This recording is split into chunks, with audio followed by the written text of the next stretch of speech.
os 15 minutos de intervalo e iniciamos com a aula.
Bom, pessoal, vamos retomar a nossa aula. Agora nós passamos para 2.0,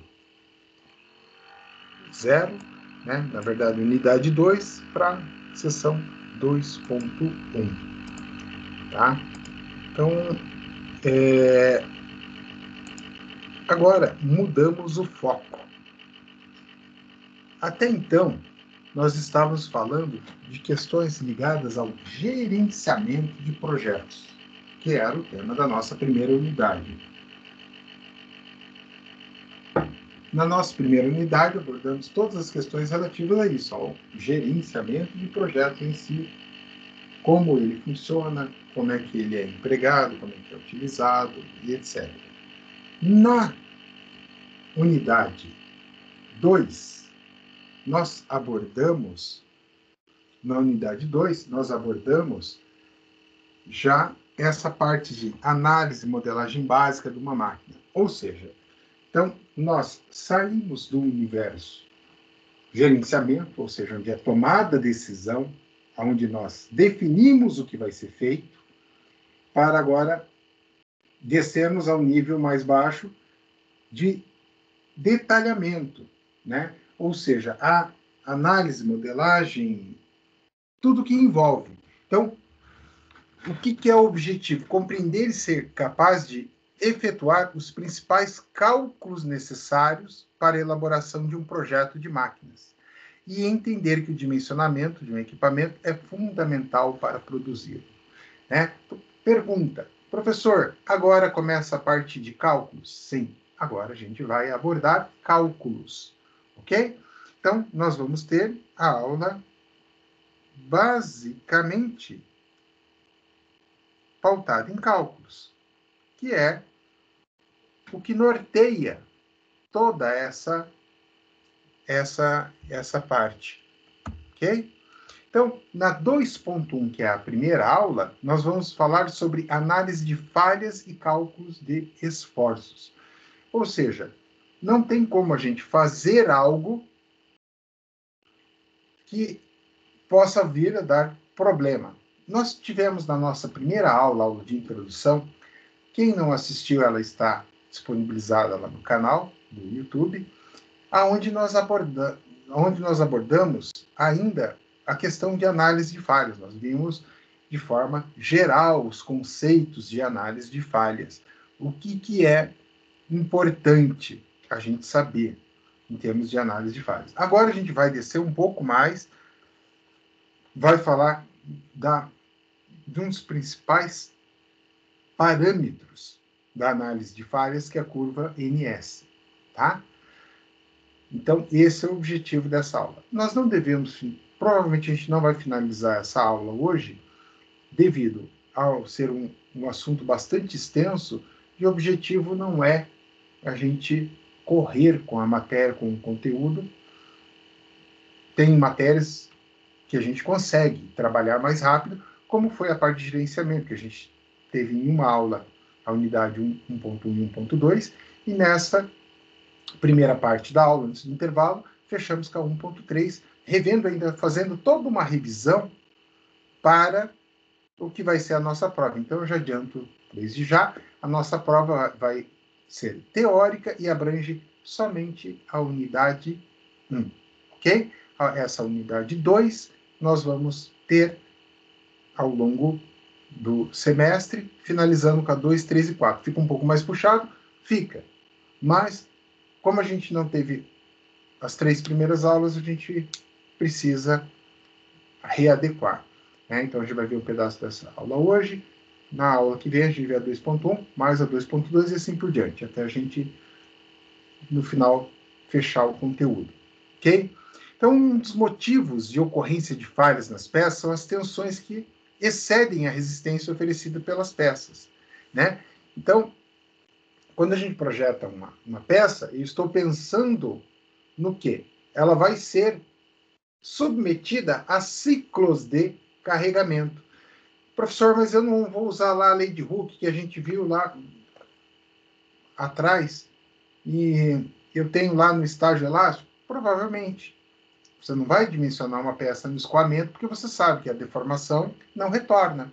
Mas mesmo dentro do ciclo inicial, você vai ter que trabalhar ela dessa forma, tá? Então, nós vamos ter a resistência oferecida pela peça e ela vai ser avaliada o quê? Em relação, basicamente, tração, compressão e cisalhamento.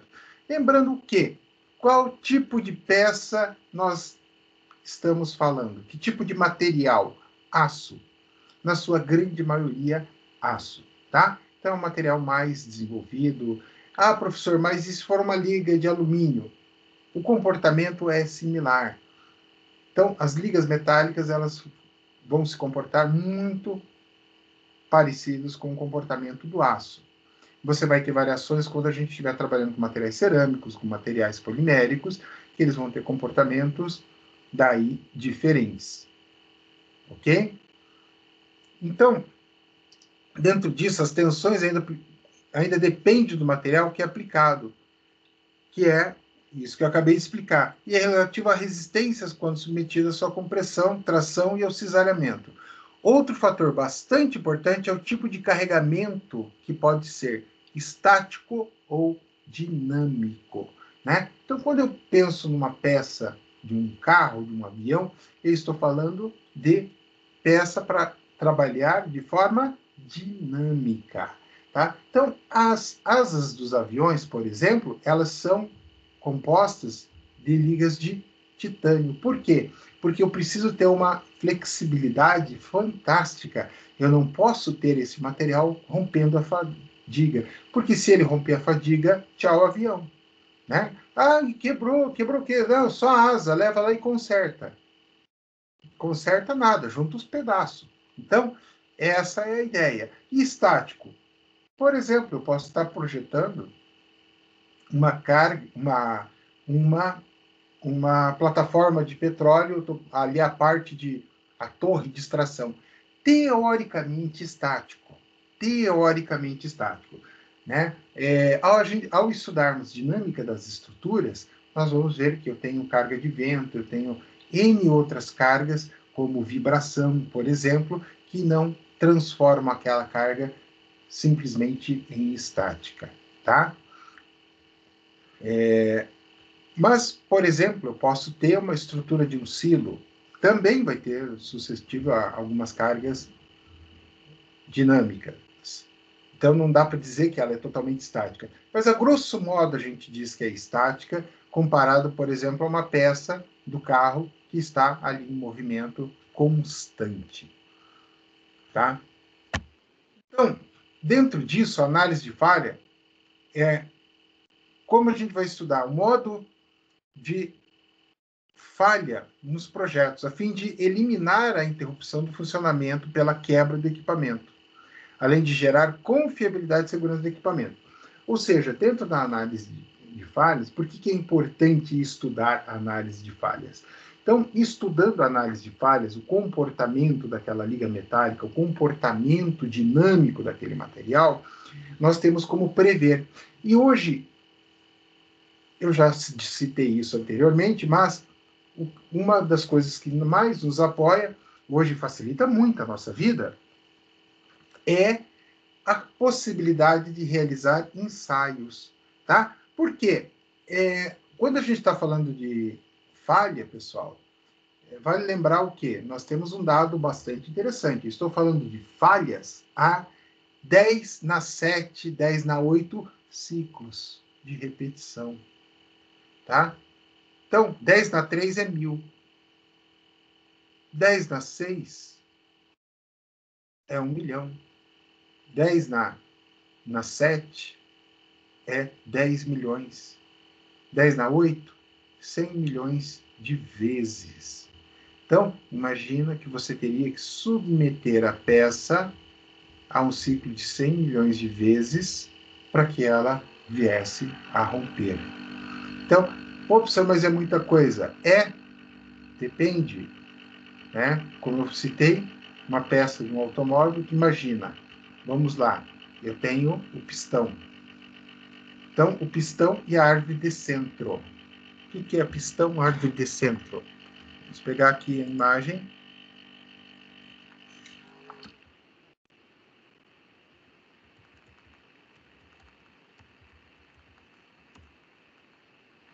Eu não estou completamente familiarizado com a grade de vocês. Então, pode ser, pessoal, que o que eu estou falando seja uma coisa meio banal. Pô, professor, isso eu já sei, decore e salteado. Mas aqui são os componentes do motor. Você tem o bloco do motor, tá? Esta é chamada árvore de centro. Então, aqui está minha biela, ela conecta aqui, e eu tenho o cilindro, tá aqui o cilindro, conectado aqui. Ele vai dentro do pistão. Este pino trava ele aqui, isso aqui são anéis que vão na cabeça do cilindro, ó. Esses anéis aqui. E isso faz o motor funcionar, a compressão. Então, vocês já devem ter observado uma coisinha bem legal que está lá no... Todo carro traz. Eu até vou colocar aqui, ó. Eu vou colocar.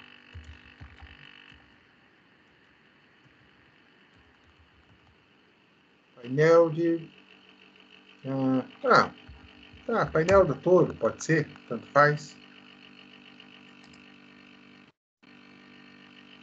Para não falar que é só carro mais chique que tem isso, não. Olha só, aqui está o velocímetro.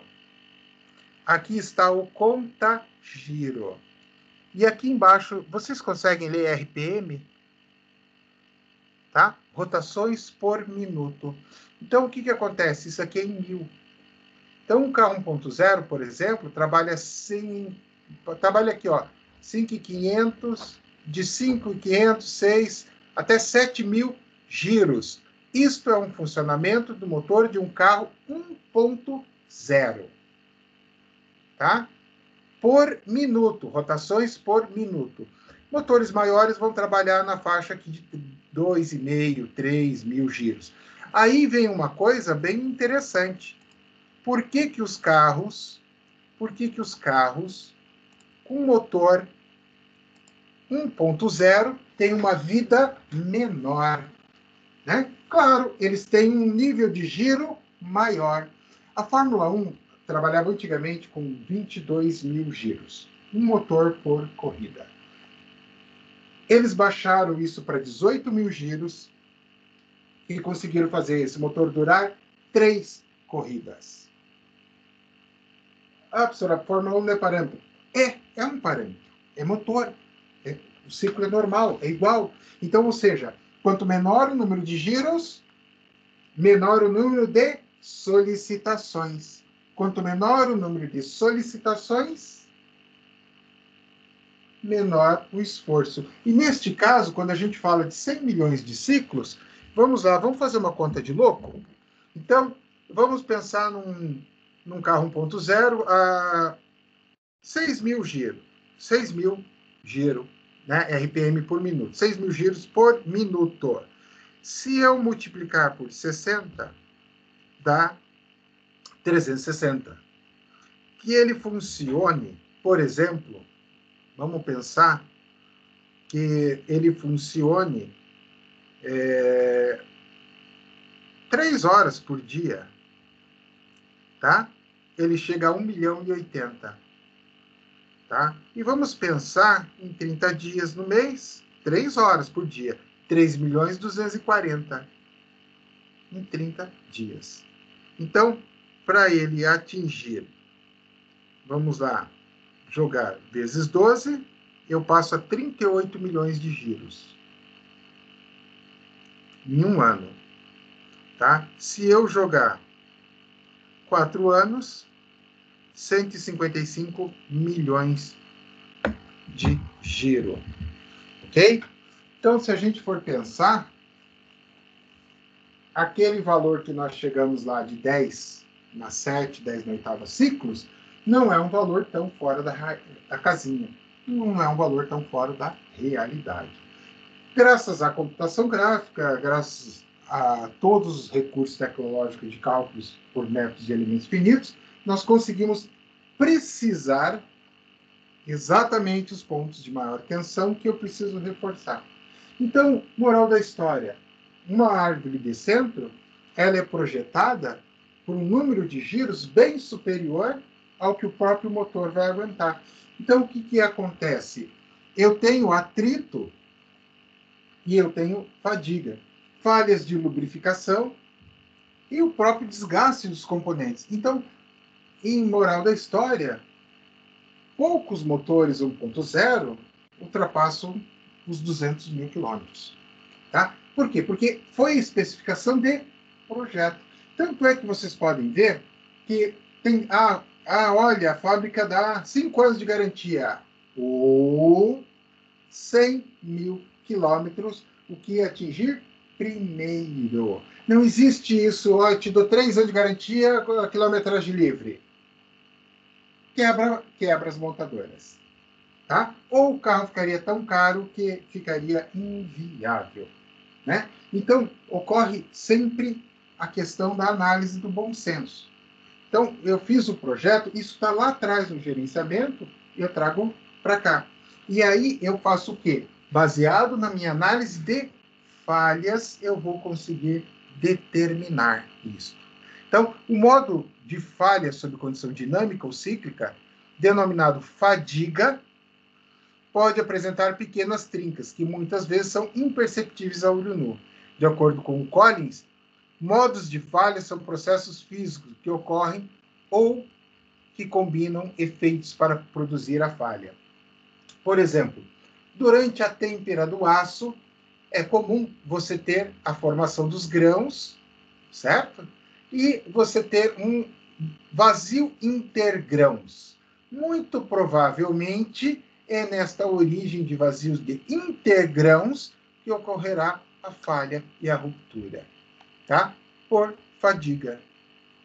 Então, olha só, um eixo de peão com engrenagem e ali ele tem aonde ocorreu a falha, tá? Então, a falha repentina de um elemento de máquina, sem que ocorra um modo de falha, acontece quando o nível de tensão excede o valor crítico para o número especificado de ciclos. Ou seja, é o meu limite de ciclos de fadiga. Tá? Então, como a gente pode ver no exemplo do motor, a árvore de centro está com uma tolerância muito superior, ou seja, eu vou ter o trancamento dos pistões, né, o superaquecimento, que vai fazer com que o pistão tranque. Fundiu o motor. O que acontece? A liga metálica presente no pistão expandiu além daquilo que ela deveria, porque o motor não teve refrigeração adequada ou porque faltou lubrificação. Né? Faltou lubrificação. Com a falta de lubrificação, travou o motor. Então, isso é algo que ocorre. Então, existem para isso, nós analisamos sempre, são 3 estágios de falha por fadiga. Então, o início da trinca, a propagação dessa trinca e a ruptura repentina, devido ao crescimento instável da trinca. Então, a primeira região é devida ao início da trinca, a segunda região é devido ao aumento considerável dessa trinca e que é determinado pelo raio da ponta dessa trinca, visto na falha estática de um material frágil como ferro fundido, tá? Então, antes de ver os tipos de tensões atuantes,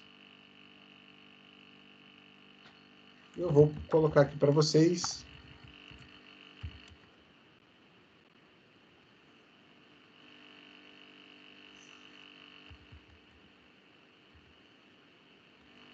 um ensaio de fadiga.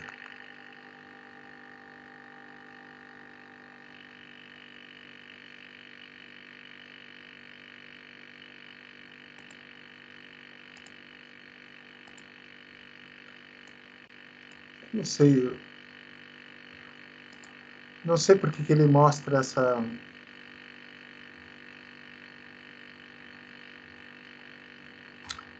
Vou fazer o seguinte. Vídeo.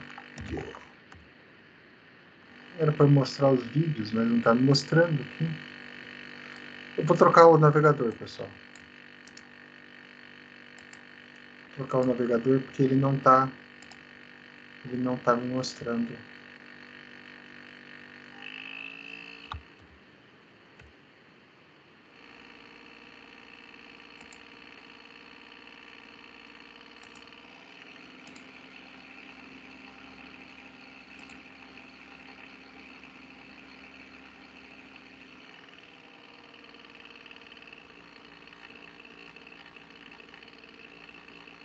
Tá?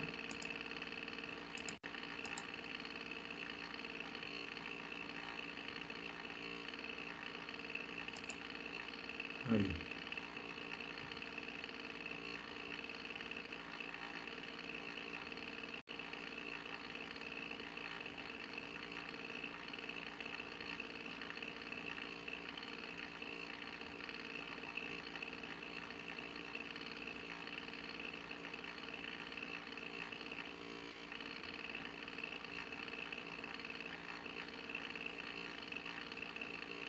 Vamos ver esse aqui.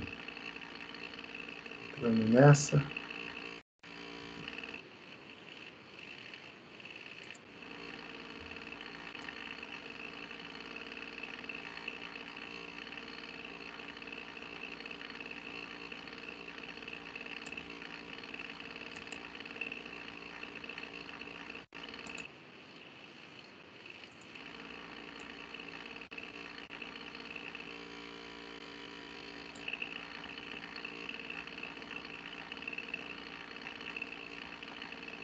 Montar o ensaio.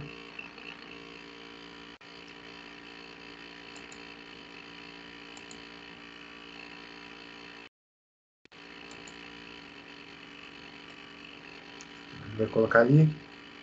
Montar o ensaio.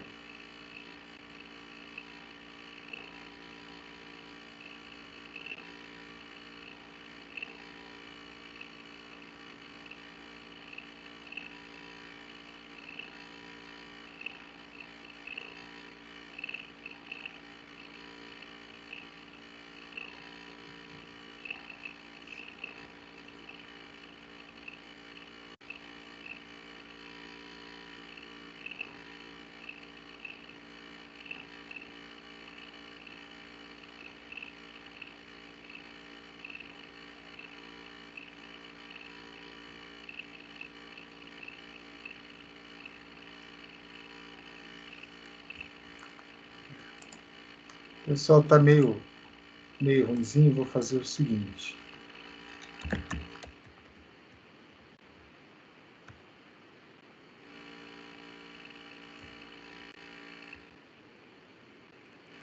Vamos ver. Agora melhorou.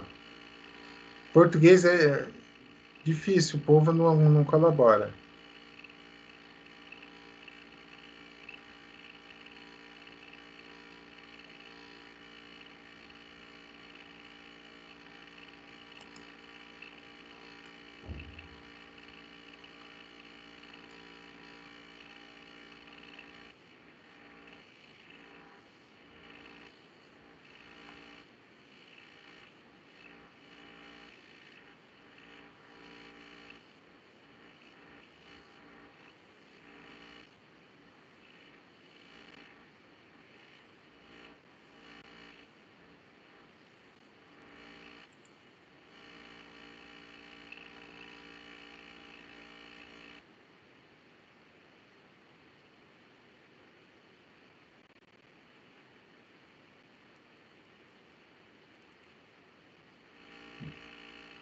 Não estou achando que eu quero.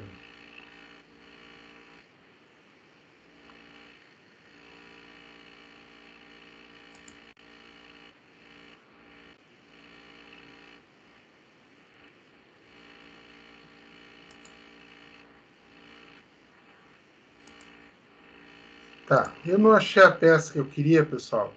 Mas assim, é legal que ó, ele está fazendo análise computacional de fadiga, aquilo que a gente comentou. Ó, e da árvore de centro. Ó, conforme ele vai, ó, tempo, ele vai aplicando, e a rotação. ele vai analisando onde ele tem os máximos esforços, ó. Ó. E aqui, ó, a gente pode ver que aqui são onde você tem os máximos esforços. Eu coloquei o áudio, eu até tirei o áudio aqui, porque eu não sei qual que é a língua dele. Não é inglês, não, tá? Então, ó, ele está fazendo várias análises. Opa, olha só. Aí ele viu os pontos onde vão ocorrer as falhas de fadiga. Ó, análise de fadiga, o ciclo de fadiga, usando o ANSYS. Tá? Daí aqui ele plota o gráfico de fadiga. Ó. Aquela sensibilidade do gráfico de fadiga.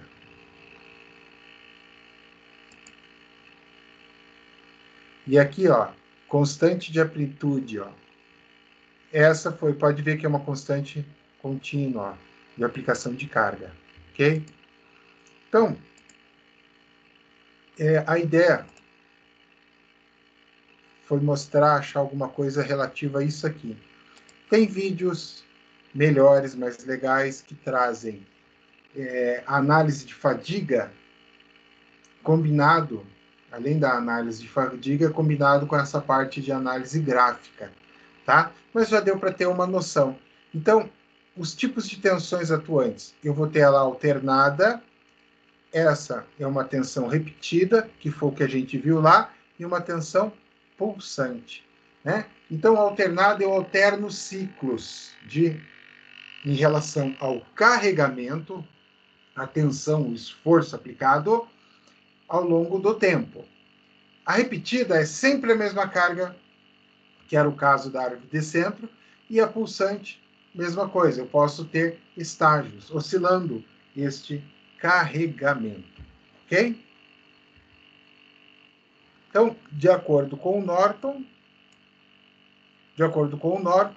foi desenvolvido pelos engenheiros alemão August Röhler o diagrama SN, ou curva de Röhler, que tornou-se a forma padrão de caracterizar o comportamento dos materiais submetidos a solicitações alternadas. Apesar de existirem outras formas para determinar a vida útil de um componente específico, o gráfico SN, conforme demonstrado, ainda continua sendo o mais utilizado.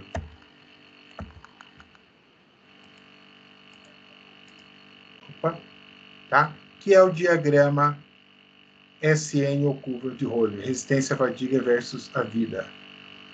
Aqui, a quantidade de ciclos. Né? O limite para fadiga está aqui. Opa, 10 na sexta. A partir daqui, eu vou ter o rompimento do material, porque eles apresentam problema de fadiga. Log do número de ciclos, né? Porque é tudo na base 10 mesmo, porque os ciclos se propagam muito além. Ok? Pessoal, nós vamos parar nessa parte da análise de Röhler. Por quê? Porque a gente iniciou essa parte teórica da aula. Agora, a partir daqui, nós vamos ter um pouco mais da teoria, mas daí nós vamos ter já toda a parte de equações e deduções. Então, eu acho mais interessante a gente deixar para a próxima aula, tá?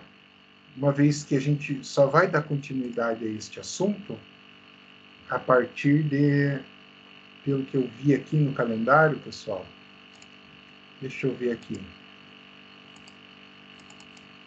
Eu já digo para vocês aqui. Então, a gente só vai voltar a ter aula dia 13, porque a próxima aula é a prova. Nossa prova será a unidade... Nós vamos ver a unidade 1. Somente a unidade 1 na prova. Então, dia 13 a gente volta a ter a nossa aula. Então, até o dia 13, daí a gente... Né, como a gente não vai ter aula, então... 13 de abril, então melhor a gente deixar para daqui 2 semanas, a gente olhar toda a parte de cálculo e não olhar só uma parte de cálculo, para depois olhar a outra parte, que eu acho que vai ser prejuízo. Dúvidas, pessoal? Não, professor, tranquilo. Não. Tá tranquilo. Você falou, a prova é a próxima aula? Próxima aula é prova. Ela vai ser via portal ou vai ter que entrar aqui para você passar o link? Não, eu vou postar no portal, no AVA, eu vou postar no AVA a prova, é uma prova teórica para vocês fazerem, tá? Discursiva. Pessoal, se eu pegar, vocês são 3 alunos, se eu pegar respostas iguais, vocês já sabem a nota, né? Não preciso nem avisar, né? Pô, professor, a gente fez em dupla, em trio, nem vem, né? Não, faz certinho aí. Então, assim, eu vou entrar na sala na terça para explicar, tirar alguma dúvida. Embora a prova ela vai ser bem tranquila, tá? Vai abordar a teoria da unidade 1.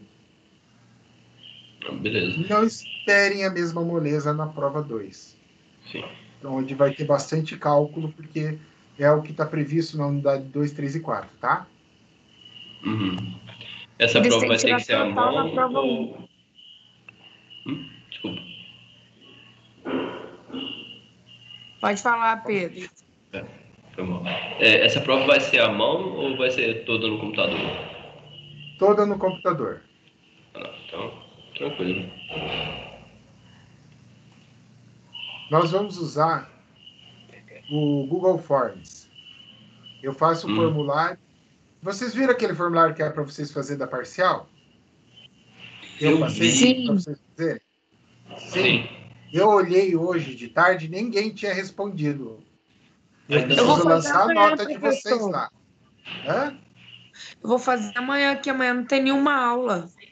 Tá, beleza, mas façam o quanto antes. Eu preciso lançar a nota lá. Senão a nota de vocês vai ficar prejudicada. Zerado. Mas é porque a data lá tá pro dia 7, eu achei que a gente tinha um prazo maior, eu ia fazer no final de semana. Não. Melhor fazer. Tá. Façam essa semana, tá? Nem que seja final de semana, mas faz essa semana, até o final de semana. A prova é 24 horas, não esqueçam disso. Eu libero ela na terça, vocês têm até quarta para fazer. Beleza. São regras do professor Ricardo. Esse modelo também, professor. Hã? O Marcos também utiliza esse mesmo modelo que o senhor vai dar. Então. Aquele Google Forms lá é daquele jeito que vai ser a prova, só que não vai ser uma questão só, vão ser mais questões. Só isso. Sim. Aquela questão... A questão da parcial é para formatar estilo artigo resumido ou não tem? Não. É algo em torno de 10 linhas. 10 linhas só, ok. Escrever com as suas próprias palavras, entendeu? Tranquilo. Beleza. Terça-feira a gente se encontra aqui às 19 horas e aí eu vou explicar para vocês a prova. Eu vou fazer uma leitura e tirar as dúvidas. Tá? Provavelmente eu libero antes a prova, para que vocês possam dar uma olhadinha, tiramos as dúvidas e vocês daí já fazem a prova. Beleza, pessoal? Beleza. Tranquilo, professor. Boa Páscoa para vocês. Você também. Professor também, com Deus. Amém. Boa noite.